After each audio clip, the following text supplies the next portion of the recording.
नमस्कार, मैं हूं भावना और आप देख रहे हैं नुक्कड़ क्रॉनिकल। मध्य प्रदेश विधानसभा में गुरुवार को राजनीतिक माहौल उस समय गर्मा गया जब नगरीय विकास मंत्री कैलाश विजयवर्गीय की एक टिप्पणी को लेकर विपक्ष ने कड़ा विरोध दर्ज कराया। नेता प्रतिपक्ष उमंग सिंघार द्वारा बिजली समझौतों और निजी कंपनियों की भूमिका पर उठाए गए सवालों के बीच बहस इतनी तेज हो गई कि सदन की कार्रवाई 7 बार स्थगित करनी पड़ी।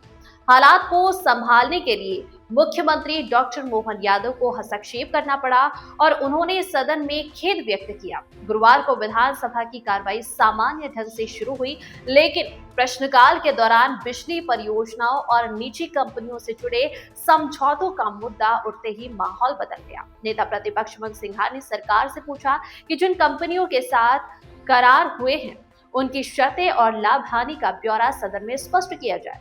उन्होंने पारदर्शिता और जवाबदेही का मुद्दा उठाते हुए दस्तावेज प्रस्तुत करने की बात कही। सत्ता पक्ष की ओर से इस पर आपत्ति दर्ज कराई गई। कुछ मंत्रियों ने आरोप लगाया कि बिना ठोस प्रमाण के उद्योग समूहों के नाम देना उचित नहीं है। इसी दौरान मंत्री कैलाश विजयवर्गीय ने विपक्ष से सबूत पेश करने की मांग की।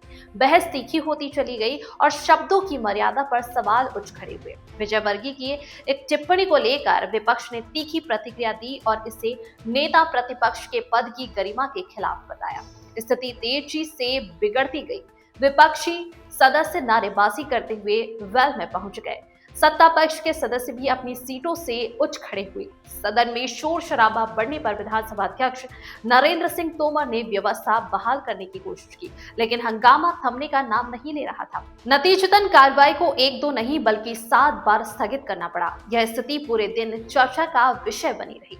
राजनीतिक टकराव के बीच मुख्यमंत्री डॉक्टर मोहन यादव ने हस्तक्षेप किया। उन्होंने कहा कि लोकतंत्र में मतभेद स्वाभाविक है, लेकिन भाषा और आचरण की मर्यादा बनाए रखना सभी की जिम्मेदारी है। उन्होंने सदन की ओर से खेद व्यक्त करते हुए कहा कि यदि किसी टिप्पणी से किसी को ठेस पहुंची है तो वह दुर्भाग्यपूर्ण है। इसके बाद कैलाश विजयवर्गीय ने भी अपनी टिप्पणी पर दुख जताया और कहा कि उनके लंबे संसदीय अनुभव में उन्होंने सदन की गरिमा को हमेशा सर्वोपरि रखा है और भविष्य में विशेष सावधानी बरतेंगे। इसी दौरान सदन में इंदौर के भागीरथपुरा क्षेत्र में दूषित पानी से हुई मौतों का मुद्दा भी जोर शोर से उठा। कांग्रेस विधायकों ने इसे गंभीर प्रशासनिक लापरवाही करार देते हुए संबंधित मंत्रियों की जवाबदेही तय करने की मांग की। विपक्ष का आरोप है कि समय पर निगरानी और सुधारात्मक कदम उठाए जाते तो जानें बचाई जा सकती थी। स्वास्थ्य विभाग देख रहे उप मुख्यमंत्री राजेंद्र शुक्ल ने सदन में जानकारी देते हुए कहा कि अब तक 22 लोगों की मौत एक्यूट डायरिया के कारण हुई है। विभिन्न प्रयोगशालाओं की जांच में ई कोलाई और कॉलरा बैक्टीरिया की पुष्टि हुई है। उन्होंने बताया कि प्रभावित क्षेत्र में मेडिकल टीमों की तैनाती की गई है, पानी की आपूर्ति की जांच हो रही है और वैकल्पिक पेयजल की व्यवस्था की जा रही है। सरकार का कहना है कि राहत और उपचार प्राथमिकता है, जबकि विपक्ष जवाबदेही और जवाब मांगने पर अड़ा है। विधानसभा अध्यक्ष ने आश्वासन दिया कि संवेदनशील मुद्दे पर अलग से विस्तृत चर्चा कराई जाएगी ताकि सभी पक्ष अपनी बात रख सके। कुल मिलाकर गुरुवार का दिन मध्य प्रदेश विधानसभा में राजनीतिक टकराव, तीखी बयानबाजी और जवाबदेही की मांगों के नाम रहा। अब देखना होगा कि आने वाले सत्रों में यह बहस किस दिशा में आगे बढ़ती है और सरकार विपक्ष के सवालों का किस तरह से जवाब देती है।